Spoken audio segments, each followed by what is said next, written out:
सावित्री या अपने बेटे अशोक से बहुत प्यार किया करती थी। लेकिन जब से अशोक की शादी नीलम से हुई थी, तब से अशोक की जिंदगी में सावित्री की अहमियत कम हो गई थी, जिस वजह से अक्सर ही सावित्री अपनी बहू नीलम से चिढ़ा करती थी। ऐसे ही एक दिन जब नीलम और अशोक मूवी देखने के लिए जा रहे थे, तो अशोक हॉल में खड़ा नीलम को आवाज लगाता है, आ जाओ नीलम, हमें देर हो रही है, जल्दी करो वरना मूवी का शो मिस हो जाएगा। नीलम ने भी अपने कमरे से आवाज लगाकर कहा, आ रही हूं, बस थोड़ा सा तो समय दो। वहीं सावित्री जो हॉल में बैठी हुई थी, यह सब कुछ देख रही थी, जिसे देखकर उसने अपने मन में कहा, मुझे तो मेरा बेटा कभी मूवी दिखाने के लिए नहीं ले गया, और जब से यह महारानी इस घर में आई है, तब से महीने में 3-3 बार इसे मूवी दिखाने के लिए लेकर जाता है। तभी नीलम भी सीढ़ियों से सुंदर सी साड़ी पहनकर और अच्छे से तैयार होकर आती है और अशोक के साथ जाने लगती है। लेकिन तभी सावित्री के दिमाग में एक खुराफात आती है और वह कहती है, अरे नीलम बहू, तुम लोग तो शायद बाहर से खाना खाकर आओगे ना। तूने मेरे लिए कुछ खाना बनाया है कि नहीं? माँ जी, मैंने आपके लिए दाल, चावल, रोटी बनाकर रख दी है, बस आप उसे गम करके खा लेना। नहीं बहू, मुझे तो दाल खाने का बिल्कुल मन नहीं है, तो मेरे लिए जीरा आलू की सब्जी बना देना। आज मेरा जीरा आलू खाने का मन कर रहा है। माँ, तुम जानती हो ना, हम मूवी देखने जा रहे हैं और हमें देरी हो रही है, फिर भी तुम इस समय फरमाइश कर रही हो। बेटा, तुझे पाल पस कर इतना बड़ा किया, इतनी सारी कठिनाइयां झेली तुझे पालने में, और अब मैंने एक आलू जीरा की सब्जी क्या मांग ली, तो तू मुझे उल्टा जवाब दे रहा है। सावित्री जानती थी कि अगर वो भावुक होने का नाटक करेगी तो अशुभ पिघल जाएगा। तभी नीलम ने कहा, आप बिल्कुल फिक्र मत कीजिए माँ जी, मैं अभी आलू जीरा की सब्जी बनाकर आई।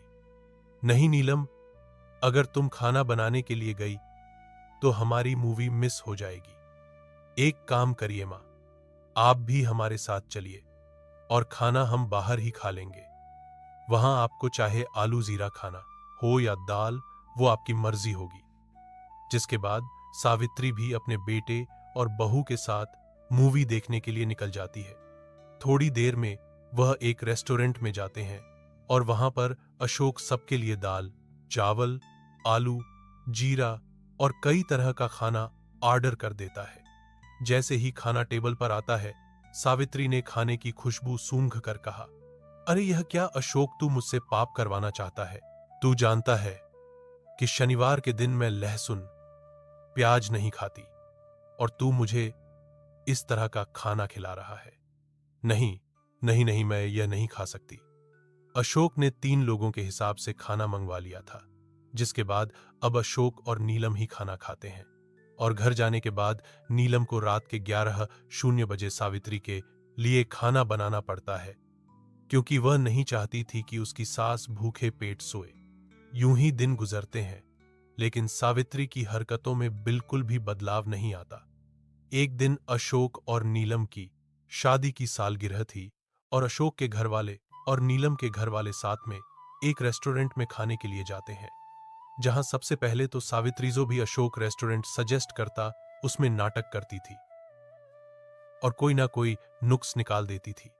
तभी वो लोग एक ढाबे पर जाकर बैठते हैं और मेन्यू देखकर सावित्री कहती है, अरे तुम लोग मुझे यह कौन सी जगह पर लेकर आ गए हो? यहां तो वेज और नॉन वेज एक साथ बनता है। नहीं नहीं, मैं ऐसी जगह खाना नहीं खा सकती। बहन जी, अब तक आपने 5 रेस्टोरेंट में बुराइयां निकाली है, ऐसे तो हम कहीं खाना ही नहीं खा पाएंगे और दोनों बच्चों की सालगिरह यूं ही बर्बाद हो जाएगी। तो आप क्या चाहती है समाधन जी, जो इतने समय से मैं पूजा पाठ कर रही हूं, वो बर्बाद हो जाए? यह सब कुछ नीलम भी देख रही थी। आज तक उसने सावित्री के साथ बहुत एडजस्ट किया था, लेकिन जब बात उसके परिवार पर आती है तो उसे बहुत बुरा लगता है और वह कहती है, मां जी, आपको यहां पर खाना खाने में परेशानी है ना? कोई बात नहीं, हम जल्दी से खा लेते हैं, जिसके बाद मैं आपको घर लेकर जाती हूं और आपके लिए कुछ और बना दूंगी। तब तक के लिए आप कम से कम हमें यहां पर खाना खाने दीजिए। सावित्री यह बात सुनकर मुंह बना लेती है, जिसके बाद बाकी सारे लोग उसे दिखा दिखाकर खाना खाने लगते हैं। अब पूरा परिवार घर आ जाता है और नीलम रसोई में जाती है और साड़ी का पल्लू कमर में कसकर कहती है, अब तो मुझे मेरी सास का कुछ करना ही होगा जिससे उनके रोज रोज के नाटक खत्म हो जाए। इनको अभी मैं दाल बनाकर देती हूं क्योंकि यह पकवान नहीं बल्कि दाल खाने के ही लायक है। जिसके बाद नीलम पतली सी दाल और रोटी बनाकर अपनी सास सावित्री को परोस देती है। सावित्री भी एक रोटी खाकर खाने से उठ जाती है, जिसे देखकर नीलम ने अपने मन में कहा, हे भगवान, इस बुढ़िया ने एक रोटी खाने के लिए इतना ड्रामा किया था, मेरी पूरी सालगिरह का सत्यानाश करके रख दिया इन्होंने। नीलम अब अपनी सास से बहुत ज्यादा परेशान हो गई थी क्योंकि वह अपनी सास के साथ कहीं भी जाती तो खाने में उसके साथ बहुत ड्रामा करती, जिससे वह काफी परेशान हो चुकी थी। ऐसे ही एक दिन वह अपनी सास के साथ बाजार जा रही थी, पर बाजार जाने से पहले उसने झूले में कुछ सब्जियां रख ली क्योंकि वो उसे सबक सिखाना चाहती थी। लेकिन सावित्री भी कम नहीं थी। अब नीलम और सावित्री बाजार से आ रहे थे। तभी नीलम का डोसा खाने का मन करता है और वो अपनी सास सावित्री से कहती है, मां जी, मेरा डोसा खाने का मन कर रहा है, चलिए ना हम दोनों मिलकर डोसा खाते हैं। बहू ना जाने ये लोग कैसा डोसा बनाते हो, हम बाजार का डोसा नहीं खा सकते। एक काम कर, घर पर चलकर तू ही डोसा बना देना। मां जी, अगर मुझे खुद ही डोसा बनाना होता तो मैं कब का बना लेती, लेकिन मुझे डोसा नहीं बनाना बल्कि बाहर से बना हुआ डोसा खाना है। और अगर आपको बाहर के बने डोसे से इतनी ही परेशानी है तो कोई बात नहीं, मैं अभी इसका भी सेशन निकाल देती हूं। जिसके बाद सबसे पहले तो नीलम खूब मजे से मसाला डोसा ऑर्डर करके खाती है और इसके बाद डोसे वाले से कहती है, भाई साहब, मैं आपको डोसे के पूरे पैसे दूंगी, आप बस थोड़ी देर के लिए साइड हो जाइए, मैं 2 मिनट में खाना बना देती हूं। डोसा वाला साइड हो जाता है।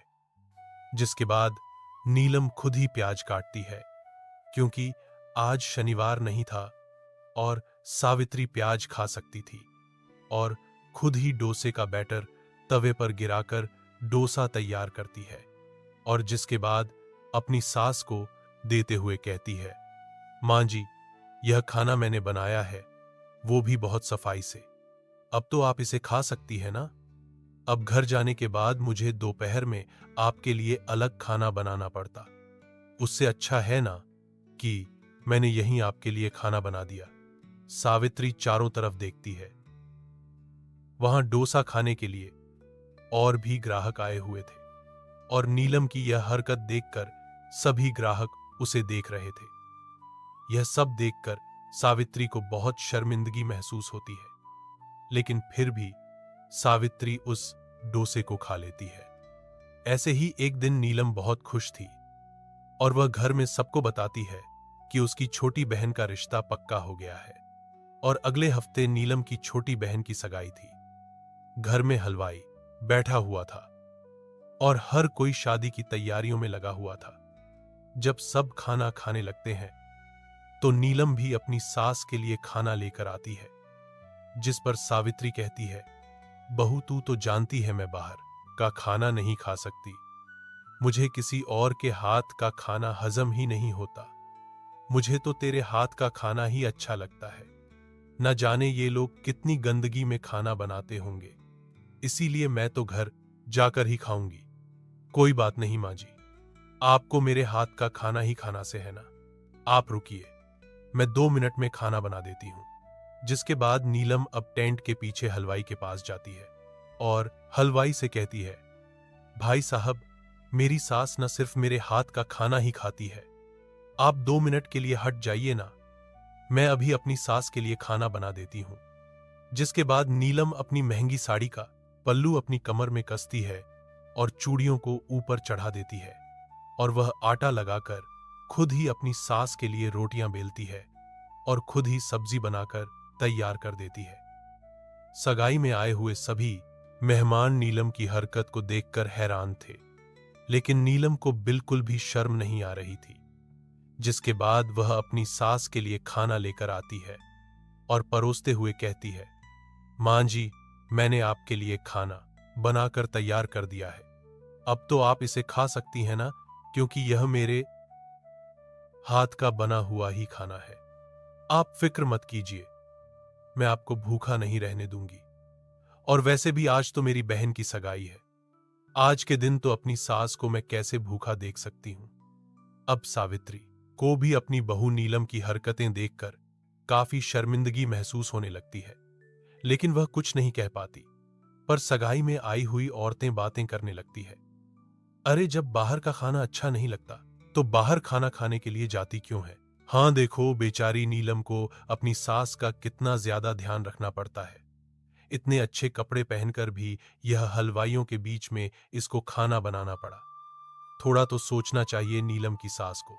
यह सारी बातें सुनकर सावित्री को सच में एहसास होता है कि वह कितनी गलत हरकतें कर रही थी। उसे सगाई में बहुत शर्मिंदगी महसूस होती है और वह घर आ जाती है। लेकिन अब नीलम की बहन की शादी के फंक्शन शुरू हो जाते हैं और जिस दिन हल्दी थी उस दिन नीलम एक सुंदर सी पीले रंग की साड़ी पहनकर तैयार होती है और अशोक के साथ हल्दी में जाने के लिए निकलने लगती है। तभी वह देखती है कि सावित्री तैयार नहीं थी। यह कौन सी बात हुई मां जी? आज आप हल्दी में जाने के लिए तैयार ही नहीं हुई। बाबू, आज ना मेरी तबीयत खराब है, जिस वजह से मेरा जाने का मन नहीं कर रहा। मां जी, अगर ऐसी बात थी तो आप मुझे पहले बता देती। मुझे अब इतना तैयार होने के बाद आपके लिए खाना बनाने बैठना पड़ेगा। अरे नहीं नहीं बहू, तुझे मेरे लिए कुछ भी बनाने की जरूरत नहीं है। तू जा और अपनी बहन का हल्दी का फंक्शन अच्छे से एंजॉय कर। मैं जानती हूं तू 2 मिनट में ही खाना बना देगी, लेकिन आज रहने दे। मैं अपने लिए खुद ही खिचड़ी बनाकर खा लूंगी। मां जी, मैं जानती हूं आज वहां पर सिर्फ पकौड़े और यही सब बना होगा, लेकिन मैंने आपके लिए आलू, प्याज, चाकू सब कुछ रख लिया है, क्योंकि मैं अपनी सास को बाहर का खाने नहीं दूंगी। आपको बिल्कुल परेशानी नहीं होगी। आप बस मेरे साथ चलिए, मैं आपको खुद खाना बनाकर खिला दूंगी। अरे मेरी बहू, तूने मेरे लिए इतना सोचा वही बहुत है। कोई बात नहीं, मैं खिचड़ी बनाकर खा लूंगी। वैसे भी आज मेरे पेट में गड़बड़ हो रही है और मेरा ज्यादा खाना खाने का मन भी नहीं है। नीलम भी अपनी सास का यह बदला हुआ बर्ताव देखकर हैरान हो जाती है, जिसके बाद वह अशोक के साथ अपनी बहन के हल्दी के फंक्शन में चली जाती है। तो वहीं सावित्री खुद ही अपने लिए खिचड़ी बनाकर खा लेती है। ऐसे ही एक दिन नीलम को अपनी बहन की शादी के लिए लहंगा लेने के लिए जाना था। तभी वह अपनी सास को भी मार्केट चलने को कहती है। सावित्री भी बाजार जाने के लिए तैयार हो जाती है। तभी नीलम एक बड़ा सा थैला लेकर आती है। पापा, इतना बड़ा थैला लेकर क्यों आई है? क्या है इसके अंदर? मां जी, बड़े से थैले में मैंने सिर्फ जरूरत का सामान रखा है। इसके अंदर आलू, प्याज, टमाटर, चाकू, कटोरी, प्लेट, यही सब है। अब आपको किसी और के हाथ का खाना अच्छा नहीं लगता, और अगर आपको बीच में कहीं भूख लग गई तो एक बहू होने के नाते आपका ख्याल रखना मेरा फर्ज है। और बाहर के और लोगों के झूठे बर्तन में आपको खाना खाना अच्छा नहीं लगता ना, इसीलिए मैं घर से बर्तन ले जा रही हूं। आपको किसी और के सामान पर भरोसा नहीं है, इसीलिए खाना बनाने का सामान भी घर से ही ले जाना होगा, है ना? अरे मेरी मां इतना कष्ट क्यों कर रही है? हम 2-3 घंटे में तो वापस आ भी जाएंगे। नहीं नहीं मां जी, शादी ब्याह के काम में हमें खुद पता नहीं होता कितने घंटे बर्बाद हो जाते हैं, इसलिए मैं बिल्कुल भी रिस्क नहीं ले सकती। आखिर मैं आपको भूखा थोड़ी ना रहने दे सकती हूं। सावित्री के मना करने पर भी नीलम तो बड़ा सा झोला लेकर सावित्री के साथ शॉपिंग पर चली जाती है।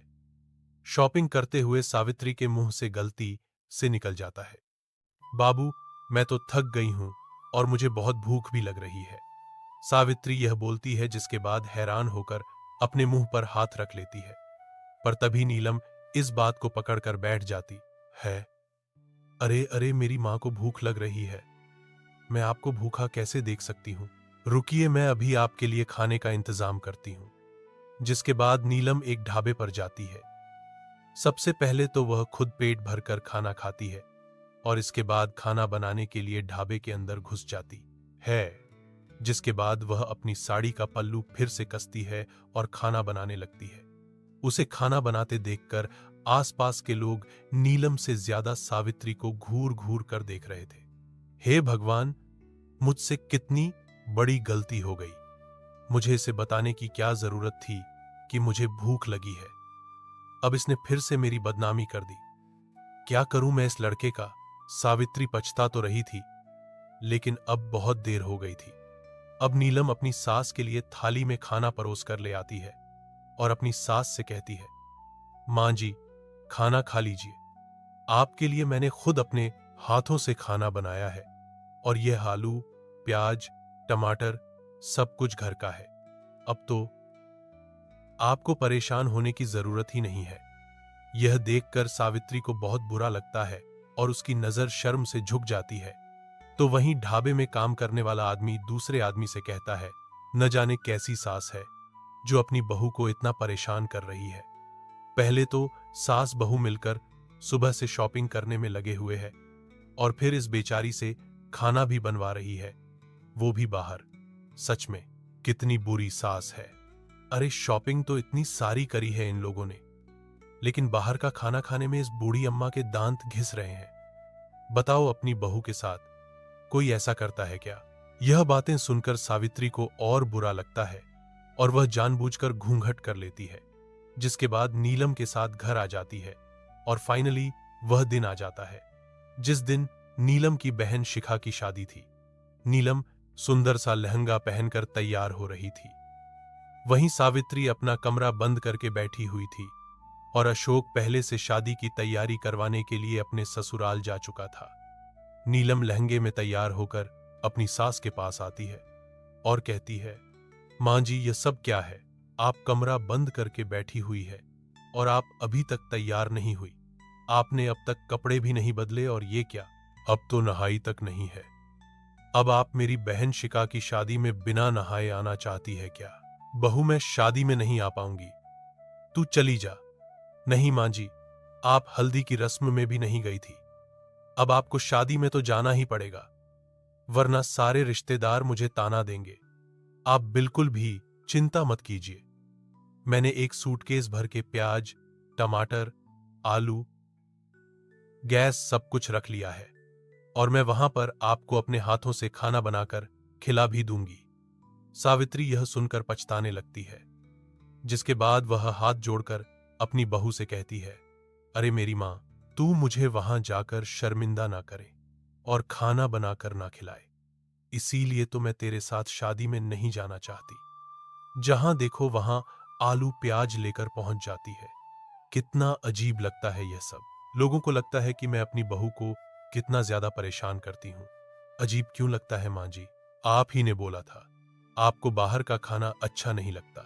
बाहर के खाने में स्वाद नहीं लगता, उनके बर्तन अच्छे नहीं लगते। इसीलिए मैं अब आपकी इच्छा को पूरा करने के लिए सारा काम करती हूं, लेकिन उसमें भी आप मुझ पर गुस्सा कर रही हैं। अरे मुझे मेरी गलती का एहसास हो गया है बहू। आज के बाद मैं तुझे कभी कुछ नहीं कहूंगी। मुझे जो मिलेगा मैं चुपचाप वही खा लूंगी। नीलम ने यह बात सुनने के बाद हंसते हुए अपनी सास को गले लगा लिया। मां जी, यह सब कुछ मैं आपको परेशान करने के लिए कर रही थी, ताकि आपको आपकी गलती का एहसास हो जाए। लेकिन मुझे खुशी है कि आपको अब अपनी गलती का एहसास हो गया है। अब से मैं भी आपको इतना परेशान नहीं करूंगी और अपना झोला लेकर हर जगह आपके साथ नहीं जाऊंगी। जिसके बाद सावित्री भी तैयार होकर पहुंच जाती है शादी में। वहां पर आए हुए मेहमान भी हैरान थे। उन्हें लगा कि इस बार भी नीलम फिर से हलवाइयों के बीच मेंजाकर सास के लिए खाना बनाएगी। तभी एक आदमी कहता है, असली एंटरटेनमेंट शादी में नहीं, बल्कि यह देखने में आएगा कि इस बार नीलम अपनी सास के लिए खाने में क्या बनाती है, क्योंकि शादी का खाना तो नीलम की सास खाएगी नहीं। तभी नीलम मुस्कुराते हुए उस तरफ जाती है जहां पर खाने का काउंटर लगा हुआ था और अपनी सास के लिए उसकी पसंद का खाना परोस कर लेकर आती है। सास ने जैसे ही खाने को देखा तो कहा, अरे वाह बहू, मुझे पता था कि आज शनिवार है और तू वही खाना लेकर आई है जिसमें प्याज और लहसुन नहीं है। कतन ये समझदार हो गई है तू। मां जी, अब आप मेरे साथ एडजस्ट कर रही हैं तो मुझे भी तो आपके साथ एडजस्ट करना होगा ना। अब सावित्री जैसे ही वह खाना खाकर देखती है जो कि शादी में आए हुए हलवाई ने बनाया था, तो उसे वह खाना बहुत अच्छा लगता है और वह अपनी बहू नीलम से तारीफ करते हुए कहती है, बहू, यह खाना तो सच में बहुत ही स्वादिष्ट बना है। यह बिल्कुल वैसा ही है जैसा तेरे हाथों का स्वाद होता है। सच में यह खाना लाजवाब है। क्योंकि माँ जी, मैं भी आपसे बहुत प्यार करती हूँ, इसीलिए मैंने माँ को बोल दिया था कि हलवाई को बोल देना कि मेरी सास शुद्ध शाकाहारी है और वह अपने खान पान का बहुत अच्छा ध्यान रखती है। जिसके बाद नीलम खुशी खुशी अपनी सास सावित्री के साथ अपनी बहन शिक की शादी को एंजॉय करती है और उसके बाद दोनों घर आ जाती है। अब सावित्री भी कभी कभी बाहर का खाना खा लिया करती और उसे वह खाना अच्छा भी लगने लगता है। अब दोनों सास बहू मिलकर हफ्ते में एक बार बाहर खाना खाने भी जाती और खुशी खुशी साथ मिलकर रहती।